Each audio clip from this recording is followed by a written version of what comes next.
There's been a lot written about this topic, including very recently. And for me, it's easy to get distracted by stuff like that. But from the beginning, back to November of 16, my focus was and continues to be running this company, moving it forward, delivering a turnaround, delivering an evolution.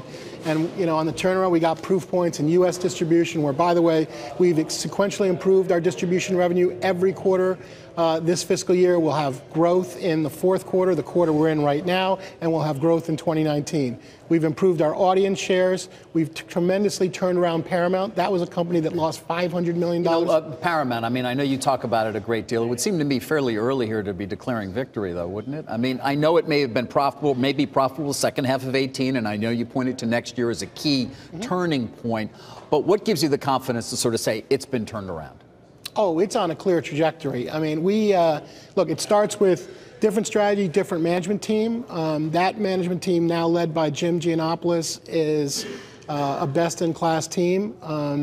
If you look at what they've done to date, and they've done it mostly with stuff they've inherited, whether it's A Quiet Place, which turned out to be, it was a niche film that turned to be a breakout hit. Which was greenlit by the previous administration. But Jim got there 3 weeks after, so they dealt with managing the production, keeping it on budget. They certainly did the marketing of it. That was a hit. He acquired Book Club, small film, turned out to be a nice mid-size hit, very profitable for us. By the way, both of those films are doing incredibly well in the transactional window right now. Think of that as pay-per-view, et cetera.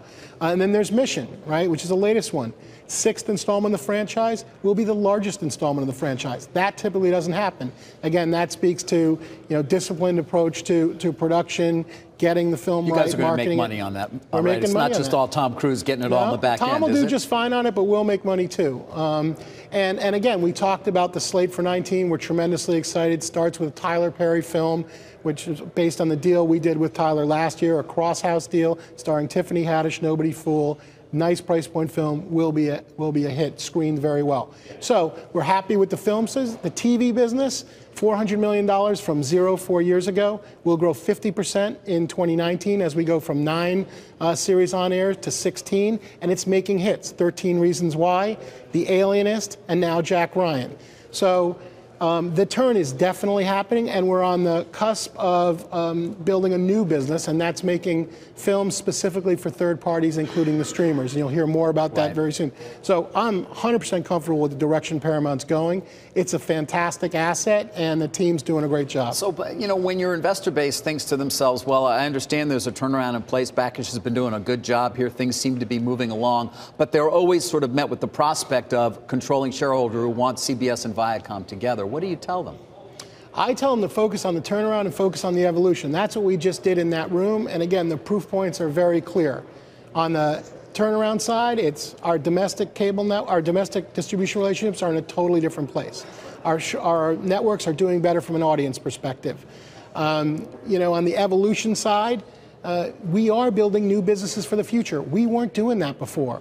Now we have a studio production business. That business will be $1 billion in a couple years, up from 0 4 years ago. Do you still need, Bob, to be part of a larger entity at some point, given the magnitude of the changes that have been seizing this industry over the last decade? There's no question that scale is valuable. And part of what I did when I ran international was create scale there by getting the company to work together. We're doing the same thing here, leveraging the combined assets.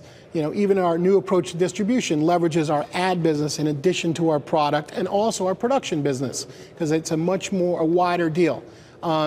We're creating scale with companies that we don't own. Look at our ad sales business outside the United States, where we have a number of sales houses in place, including a joint venture with Discovery and Fox. So there's a lot of ways to get the benefits of scale.